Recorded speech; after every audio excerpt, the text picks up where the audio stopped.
it's exciting for me personally to be able to introduce that provider to the behavioral healthcare space that this needed that mature storytelling and that mature solution partner for a very long time. So kind of helping to bridge that gap there. I think that we are poised to do that at Unlock Health in a way that no other provider has been able to do that before.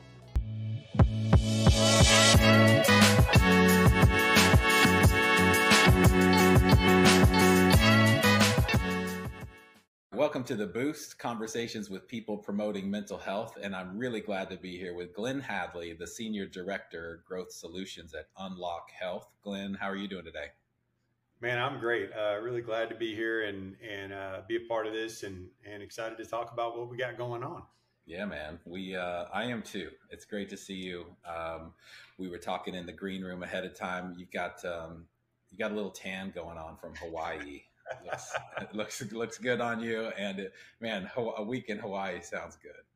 And life is good. I'm really blessed and fortunate to have been able to go out there with my wife and my daughter and go experience that and just spend some time out there in some reflection and get some hiking in and time on the beach is super nice. This time of year is like kind of our calm in between storms because we have a pretty big spring season where we're out there and really talking with operators and at certain events. And then, the fall season is huge for us. And so we have this kind of in between time where we take care of ourselves and spend time with our families before we get back out on the road. Nice. Yeah. You're a man of many talents. You're an event professional, I would consider, even though that's not your maybe day-to-day job, but you're at a lot of events. You've seen a lot of events. You've run great events. And actually, for anybody who doesn't know, a number of years ago, went to one of your events at the factory at Franklin. And that's like, honestly, part of the reason that was my first exposure to the factory where we're running the conference, the mental health marketing conference this year, I should say.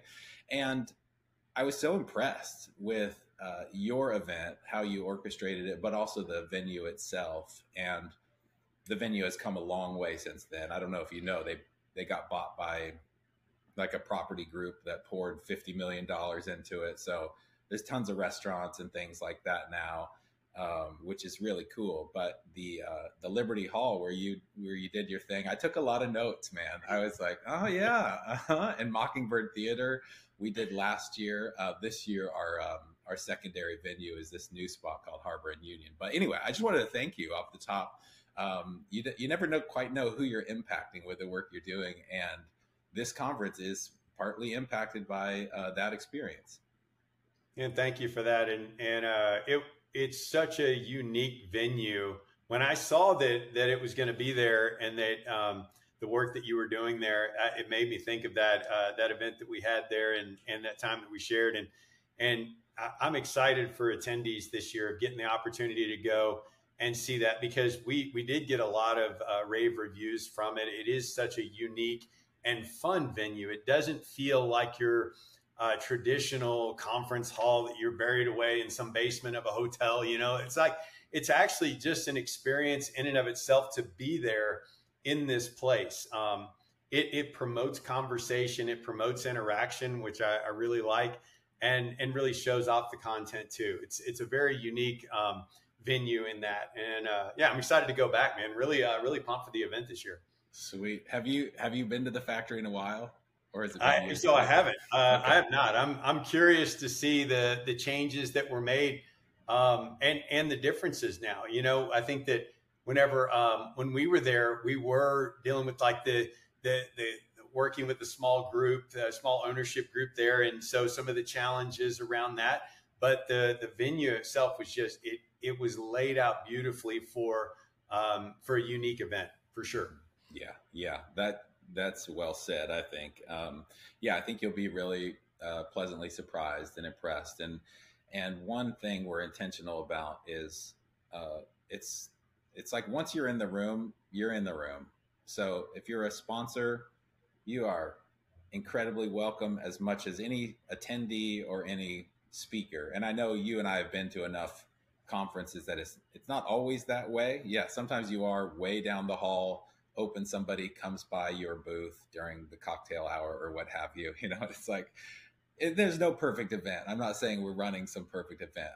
We do our best, but there are some opportunities that this venue affords. So I love to talk with you. I can't wait to talk with you after the event and see what your reaction is to it all.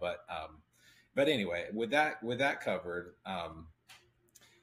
let's do the quick 2 questions, and we'll just jump into the conversation from there. So give us your virtual hug, which is tell us somebody or something you're grateful for today. Boy, I'll tell you, like I've got so many people in my life that I'm super grateful for. I actually, as part of my daily routine in the morning, I actually have a gratitude list that I go through each day, because I think it's real easy for us as we get wrapped up in the day-to-day objectives that we believe that we have to check off. It's real easy to look for the thorns instead of the roses. And so I do that on a daily basis. And today I'll tell you, I'm really, maybe more so because of my vacation that I just came off of, I'm really grateful for my family. My wife and my kids. I've got the opportunity to spend a lot of time with them over the last week. And I just forget sometimes, because I'm moving around a lot and going to a lot of different places. I forget all the small interactions that they support me in, right? And the different ways that they support while I am gone. And so I'm just super aware and grateful for them today. I also have some mentors in my life that I've been talking to the last couple of days that I'm just really grateful for. So even one of them that's there in your neck of the woods, Steve Lee, I talked to yesterday, and out of Cumberland Heights. Yeah. He's a good friend of mine, and so I'm really grateful for him today. So yeah, those are a few of mine. Nice. Those are wonderful. And thank you for sharing that. Yes. Yeah. The people in our lives, the loved ones, family, mentors, that's like what it's about in so many cases. And it's what makes, life so special in some regard, is the people we love and our families. And I could say the exact same thing. So let's go from the virtual hug to the shameless plug, this is what the boost is about, which is I want as many people as possible to know about Unlock Health, because yes, I know the brand on the outside. You're going to teach me more today, but I know the guts on the inside, the people. That's a nice transition. I know a lot of the smart, great people that are at Unlock Health. Through the whole company structure and transformation that's happened, some of the acquisitions, but it's best coming from you. You know it from the inside out. So tell us about your work that you do as a professional and Unlock. Give us a good sense of everything there. So real quick, a little bit of this is tied into my own personal journey and mission, that coming into the healthcare world, specifically behavioral healthcare, from the outside looking in, I had no idea that this world existed. I didn't know that we had this tremendous group of professionals in the behavioral healthcare space that were dedicating their lives to helping others that were struggling with mental health and mental health issues. And so at that point, whenever I saw this, I really dedicated my professional life to introducing the greater world out there to this world of helping professionals. And of course, that's going to lend itself into marketing, because that's what we do, is we tell the story of these professionals. And one of the things that I noticed over the years was this lack of mature storytelling in our space, that we were so targeted in our marketing efforts with heads and beds, and with that side, with patient acquisition, which is a huge important piece of it. I don't want to downplay that, but we were so focused on that we had forgotten some of the mature storytelling that really is apparent across healthcare in general. And at Unlock Health, one of the things that excites me about what we're doing here is this idea of bringing the whole marketing picture and storytelling vehicle together and solution together in one place, and taking what we've done in traditional healthcare with our traditional healthcare systems and bringing that access to behavioral healthcare and mental health. Because I do believe that's where it's going. I think Unlock Health is the single source solution for healthcare businesses. And I mean, period, stop. So not just in marketing, but the business solution, because we're really encapsulating the whole patient journey from the very first touch in these marketing efforts all the way through the patient journey into care. And then on the backside, taking the care that was delivered and then negotiating rates with the payers around that to help our providers get the care that they or get the reimbursements they need to provide quality care. I haven't seen that out there, and that sort of solution provider. And it's exciting for me personally to be able to introduce that provider to the behavioral healthcare space that this needed that mature storytelling and that mature solution partner for a very long time. So kind of helping to bridge that gap there. I think that we are poised to do that at Unlock Health in a way that no other provider has been able to do that before. Wow. Yes, the storytelling component, I know that's not a new idea. That's a very old, very powerful idea. But when I got into the space, 5 years ago, after really an experience with a licensed professional counselor, and then just some happenstance and luck that came my way, some conversations that came my way, I learned the conference partly was formed back in the day because of a little bit of some shady marketing. There was ignorance, and then there was some shady stuff, and both of those things have the same consequence oftentimes. So we either didn't know what we were doing in marketing in many cases. Now, there were some exceptions, and I think you were at a company that was a bright exception. And then there was the heads in beds approach. And so it's been fascinating to watch that evolution and that elevation, really, I would say, in terms of the marketing. And of course, yeah, it makes perfect sense that we would need the storytelling component, which you can't just roll into mental health and start telling stories. You have to have like the kid glove approach and the nuance and the understanding, not just of HIPAA compliance, but of reading the room and making sure we're fully respecting people and their stories. So there's that. And then there's the element that I would love your reaction to, which is, for me, doing healthcare marketing and then getting into the niche of behavioral health was my way in. And there was just this sense that mental health was the last silo out in the field, to use just a clumsy analogy. We had biohealth and we have these health systems and they have these moats, and they're perfectly positioned to be the first idea in your mind when you have an emergency, unless it's a mental health emergency.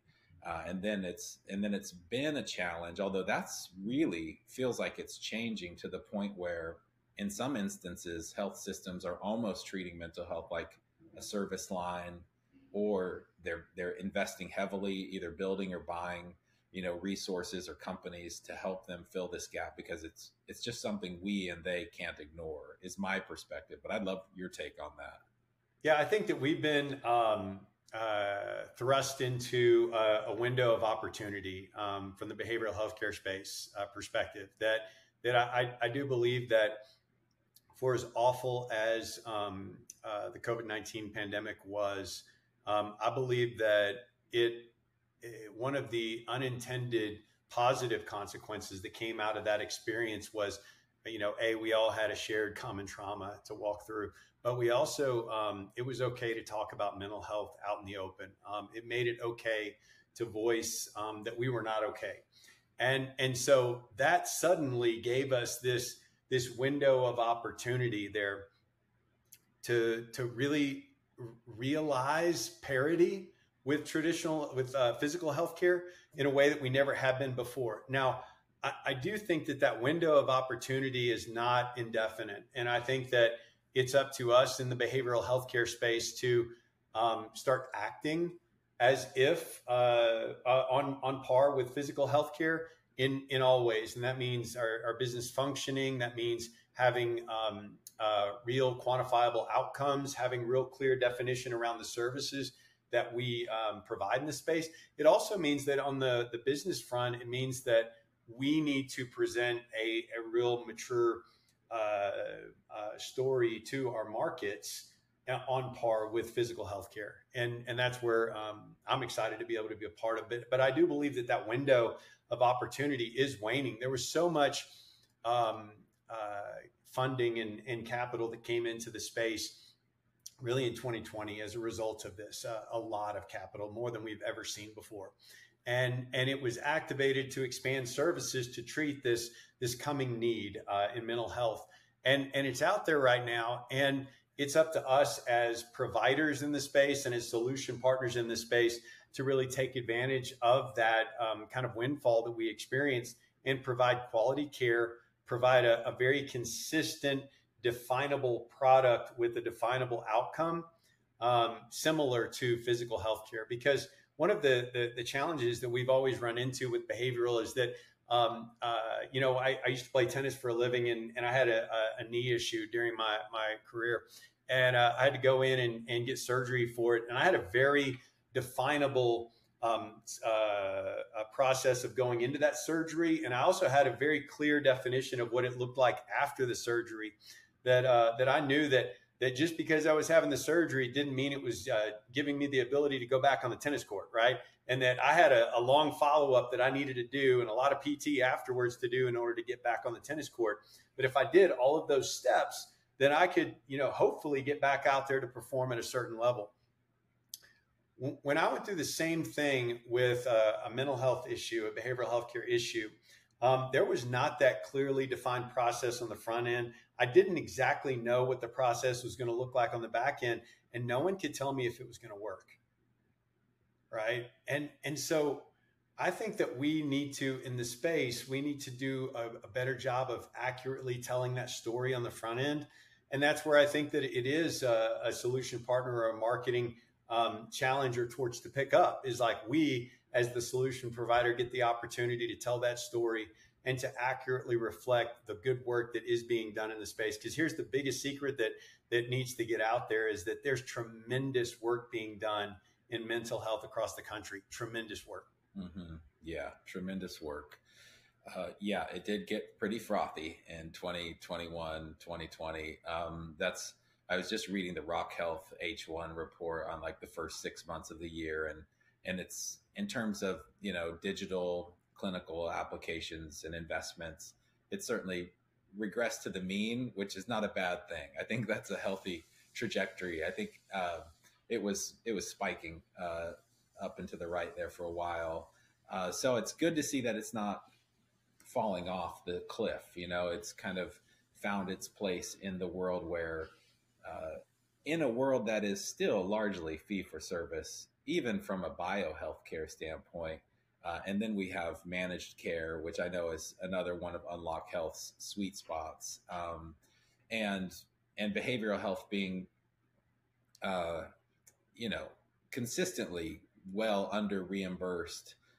Although the other side of that coin is, outcomes are a little fuzzy, or they can be. And we need more on that. We need more guidance on, from CMS or whomever, on what are we measuring? What are we, even collecting in terms of data to know? And there are some companies out there, I think, that are having more success than others when it comes to rigorous clinical outcomes, but you certainly couldn't point across the nation or our country to that and say everybody has glowing outcomes. So there's so much more work to do. And with, you mentioned Parity, it's Glenn, it's such a complex issue. And that's part of it, is like the mind is this galaxy, and it's like, it's not a knee. Like, we don't know how to, go in and be an acute knee surgeon. But, we also don't really fully know like what the brain is even doing from a bio standpoint yet. Yeah, I think that there's, there are some things that we do in behavioral healthcare on the care delivery side that can be measured. I'm really excited about the work that there are some providers out there that are really measuring this, the quality of care and the therapeutic alliance that's made between the patient and the provider. I'm excited to see that. But it wasn't that long ago, Steve, we were doing conferences and there were no panels on outcomes. And now, like at every single conference that we go to, everybody's talking about outcomes. So I am excited about that. I think that we are getting more definition. The quality of care has improved, I think, with the greater visibility and the focus on outcomes by the payers. I'm excited to see that is taking place. And then from our standpoint, looking at it as a solution provider, I can tell you that back even in 2019 pre-pandemic, I don't see a group like Unlock coming together to tie in marketing the patient journey with managed care reimbursements.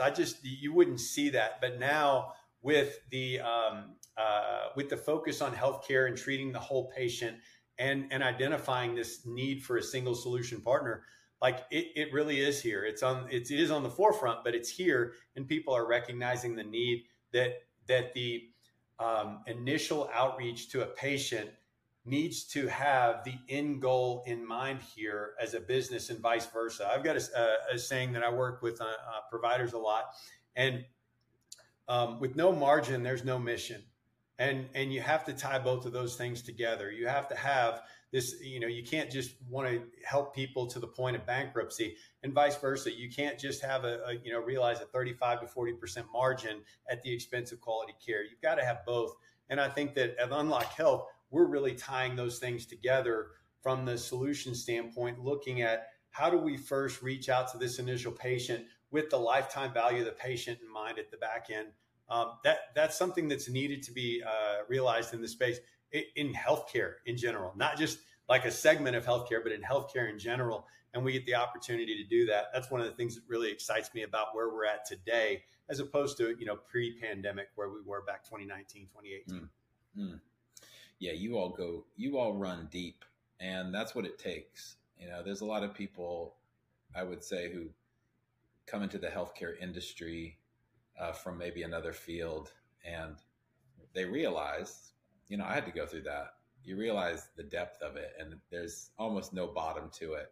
But the leadership, like you and others there, the leadership at Unlock Health speak the language in a native tongue that is like, oh man, it's invaluable in terms of the dynamics between payers and health systems and behavioral health, marketing technology, the managed care transition, these kinds of things that you don't just dip your toe in and expect to, be an expert. That's like rolling into a city day one and feeling like, oh, okay, I found the local Starbucks. I know what this town is about. It's like, no, actually there's some layers here, and it takes time.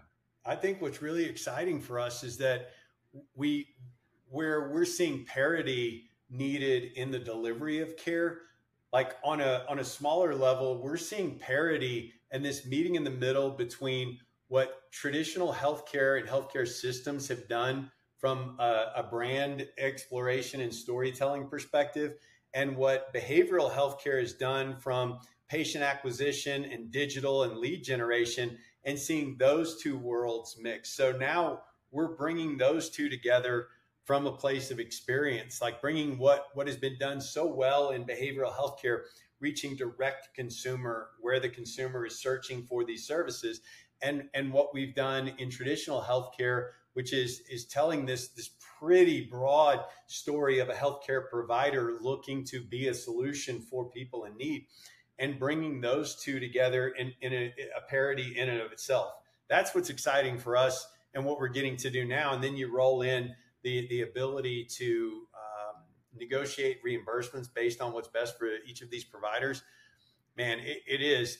But try doing that from the onset without having done each one of those granularly at the delivery level. Yeah, like you can't, unless you've been a patient in each of these ways, and then an operator in each of these ways, and then also negotiated these contracts in each of these ways, you're not going to know how those things fit together. Yeah. And what providers, I think, across the country are wrestling with right now is that because they don't have that experience, they're figuring it out one at a time, each on their own. Yep.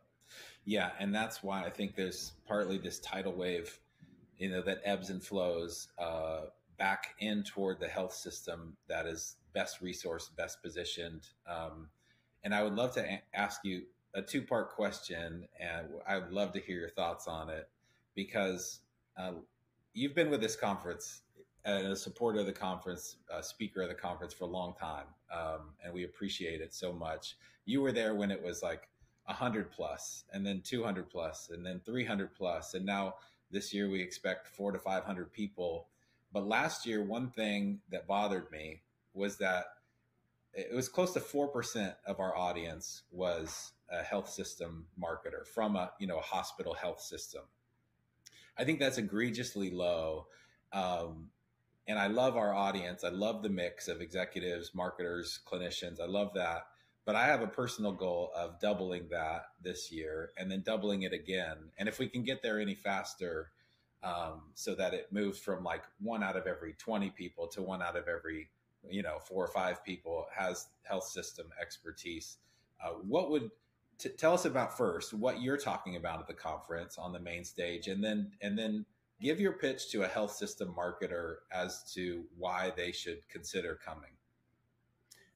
Well, I want to do them in reverse. I want to say like that to answer your question in reverse is that like the reason why people should come to this event and from both sides of this, both from the healthcare system side and then also the behavioral health providers, the mental health, even the primary care clinician provider, is because we do, in order to effectively move parity forward and look at treating the whole entire patient, we need to have parity in our marketing efforts. And behavioral healthcare and mental health has done some things extremely well.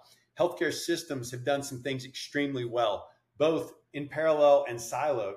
This is an opportunity for us to come together in one place and share what we have done well in both, to start reaching out to our whole patient population. Because the idea that somebody that comes in with a physical health issue is not also dealing with mental health is preposterous, and vice versa, right? Like they're going to go hand in hand.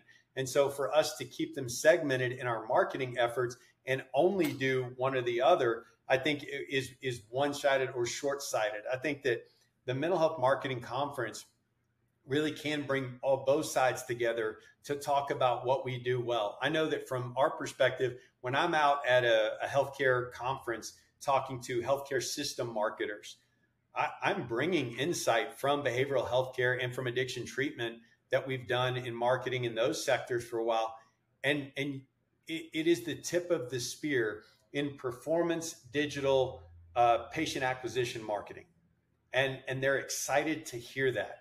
And so if you're a healthcare systems marketer, you should come to this event to learn about what the tip of the spear is doing to target segmented populations within the space, and also like target individual patient journeys into your systems of care. That there are going to be hundreds of healthcare marketers in behavioral healthcare that can give you the answers to how you can target your patient population direct to consumer. Vice versa, for behavioral healthcare operators to talk to healthcare systems on how they've been able to effectively tell their brand story out to a broad patient population, because trust is such a big deal in healthcare systems that whenever I do break my arm, heaven forbid, what emergency room am I going to go to? Like, am I going to pass up one to go to another based on the reputation that I've heard from the storytelling out in the marketplace? Or do I just like pick the closest one to me? I guarantee you, because I've done this, you go to the one that you trust based on the marketing, based on the public perception that's out there. And so behavioral healthcare operators and marketers can learn from the healthcare systems on how to effectively tell their story. That's the beauty of this particular event. Because in those traditional conferences, the traditional healthcare conferences, I do ask the question, how come you don't expand your mental health services within your footprint?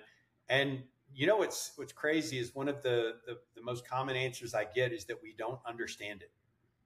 And this event is a vehicle to understand how to reach those patient populations, like from one side to the next. So that's a huge advantage that I think people would get by coming to this event, is learning what both sides of healthcare are doing to attract their patient populations, and Mm-hmm. tell a more integrated story. Dude, Um, what so a pitch! That's amazing. Marketing parity, individual journey. There's a part two to this answer, but I would just want to say this is the reason. Like, we haven't mentioned it, but we should. Unlock Health is the premier sponsor for the Mental Health Marketing Conference for the next 4 years, and that investment is quite the signal from the industry and the space to exactly just what you said, which was eloquently said, and it's the reason that while we have sponsors, and then we have an entirely separate conversation about speakers, and we don't have a pay to play scenario. It's why some of our sponsors are also speakers, which is a question I get every year, and it's just yeah, because of the expertise you have. That's why we put people on the stage first and foremost, and only is because people that are just embedded in the space have that depth of expertise that we want to bring. So, hearing it from you is wonderful. I'm going to play that back because that's going to turn into a LinkedIn post too later. But I'll give you credit for marketing parity, because that is a phrase right there. But go on. I think there's a synergy that we recognize. The synergy that you and that the Mental Health Marketing Conference and Unlock Health recognize together. It is a great match and partnership, not just from a financial perspective, but from a philosophical perspective, because what you and Austin have done over the years, really trying to bring maturity in marketing into a space that has needed it. We're trying to do the same. Like, we're trying to bring a full holistic storytelling experience to behavioral healthcare and mental health providers, and bring that into parity, which is what I feel like you guys are doing. And so I think that there's synergy, and it makes sense for us to be a financial contributor, but also a philosophical and speaking contribution as well, because we are aligned in that way, that regardless of our financial, I'll just put it this way. Like, over the years, Steve, being a part of this conference and this event, we always haven't had a financial relationship, and we've still been a part of it. Yeah.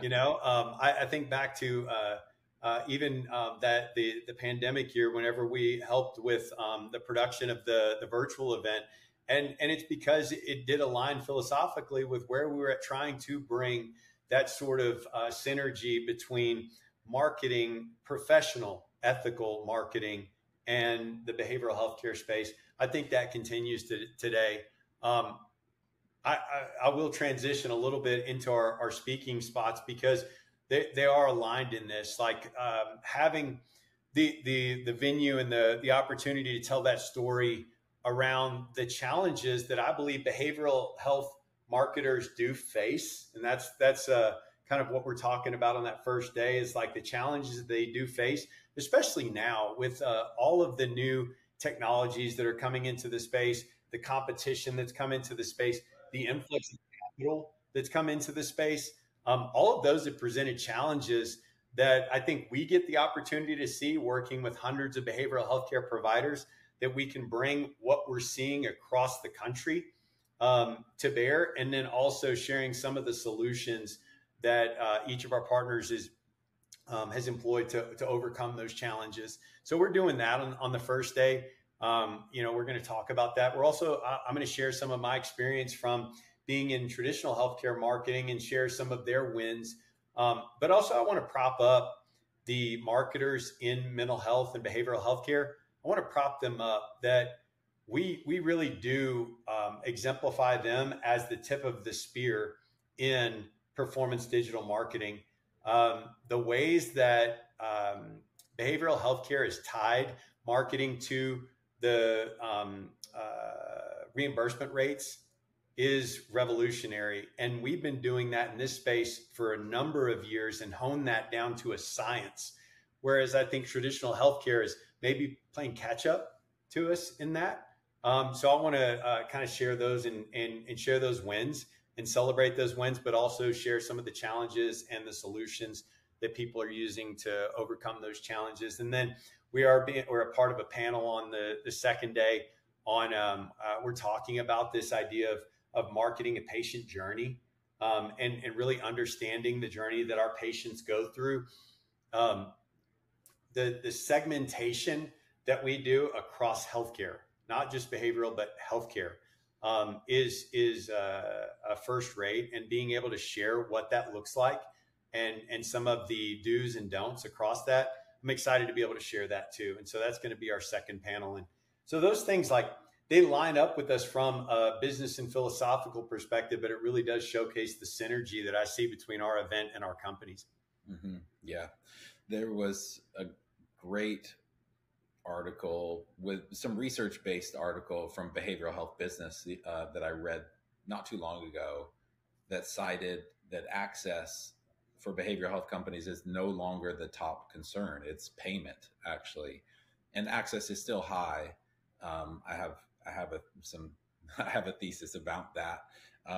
But you all have done some research, quantitative research over the years. Is there a piece of that you can speak to as it relates to a trend that you see, or something sort of quantifiable, or a takeaway that people listening can kind of key in on, where the industry is going from some of that research? Absolutely. And I do want to call out the folks from behavioral health business.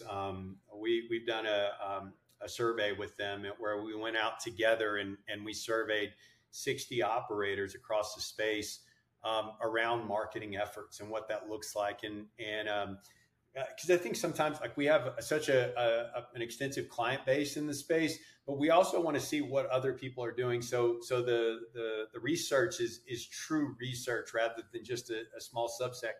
And so we did that. And so we have a number of our clients, but also a number of clients that are people that in the space that don't use us as their solution vendor.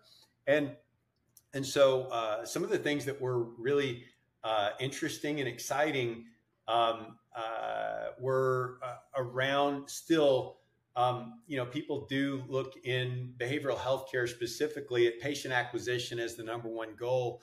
But their number one challenge is budget right now. They are really trying to understand what to do, or how they can do more with less. And a lot of that is due to the influx of capital into the space that came in. And as a result of that 2020 boom, is now a lot of those investments are coming due. And so they're being asked to do more with less.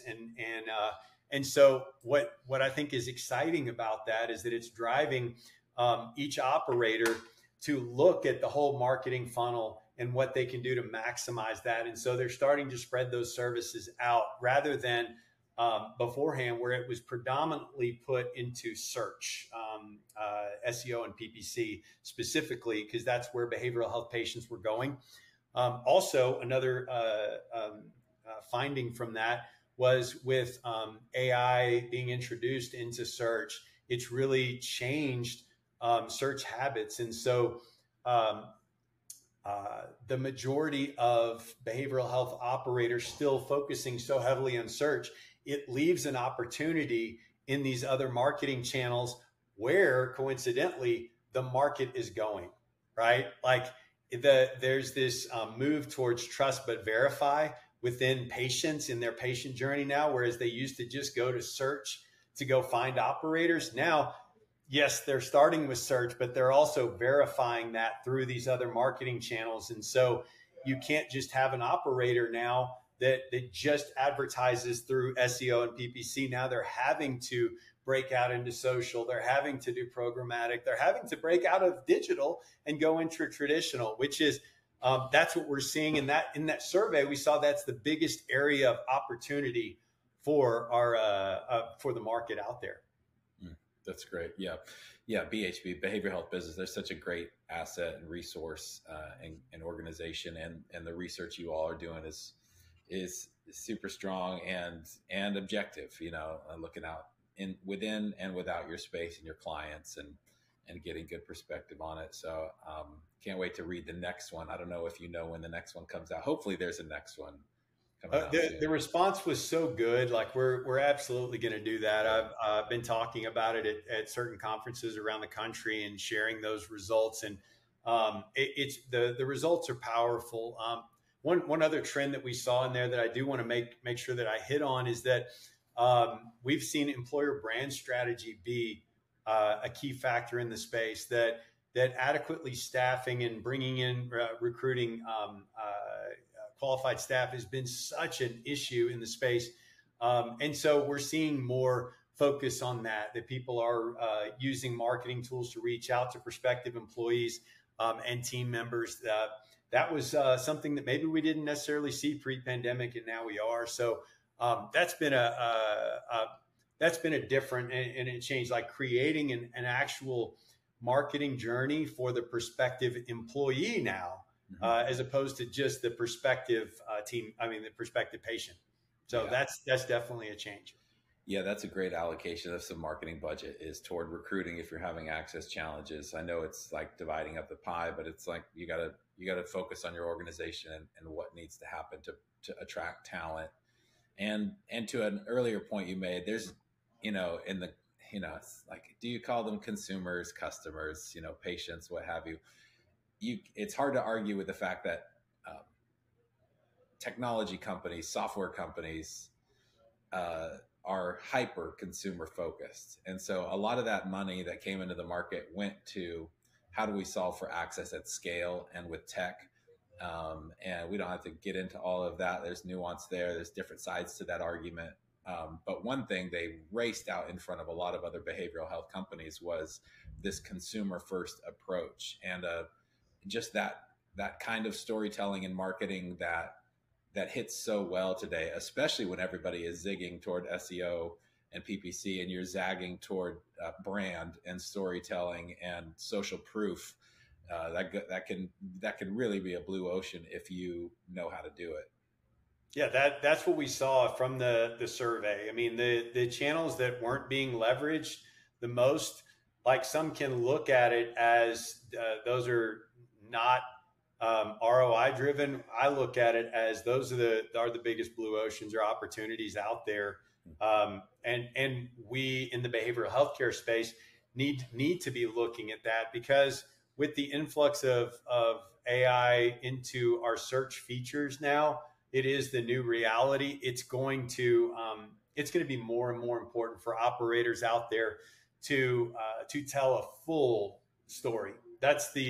I really do believe that's the unlock proposition, and why this company is so important in the space, because we are that one solution partner to tell the whole story across all channels, rather than just honing in on one, because that is an antiquated strategy in behavioral healthcare that is going away. That's my future prediction for our space. I believe the days of just investing hundreds of thousands of dollars a month in SEO and PPC, I believe those days are waning, and soon, meaning in the next 6 to 8 months, if you haven't diversified your marketing mix out there across all channels, you will be left behind. Well, it's a no-brainer why we had you on the podcast, why we're putting you on blast every way we can, really, is because it's always fun to talk with you, and I always get so much insight from you, and others at Unlock as well, tremendous insight. But thanks for being on the show, and for sharing your perspective, and we can't wait to get you on stage here in October. Last question we try to get in. Tell us something you're consuming content wise. It could be a podcast. It could be some new vinyl you picked up. It could be a book, something you're listening to or that's on your list. Man, I'll tell you, there's a couple that I'm really big into right now. I really do. I'm an avid consumer of the behavioral health business content that they put out. I really dig into that to stay up to date on what's going on in the business of behavioral health care. And then I also listen to the AI Daily Brief. I think that's extremely important in what is going on right now. I'm a big fan of just how easily consumable that content is around just keeping up to date and what's going on with AI and how it is literally changing our behaviors as we speak.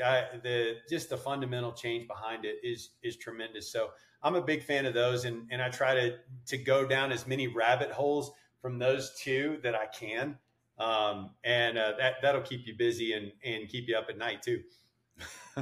Yeah, totally. Yeah. We've got some great AI topics. We may put together a Thai and AI dinner, some Thai food and some dedicated conversation about AI. Because AI is just, I mean, you're right. It can keep you up at night, but it can also change your world. Just the Chat GPT experience is changed the game for how we find things, which is wild. But there's so much more depth to it. That'll be another podcast for another day. But thanks for being on, Glenn. It's good to see you, talk with you, and can't wait to see you in October. Absolutely. Looking forward to it, Steve. Thanks for having me on, man. I appreciate it. Sounds good.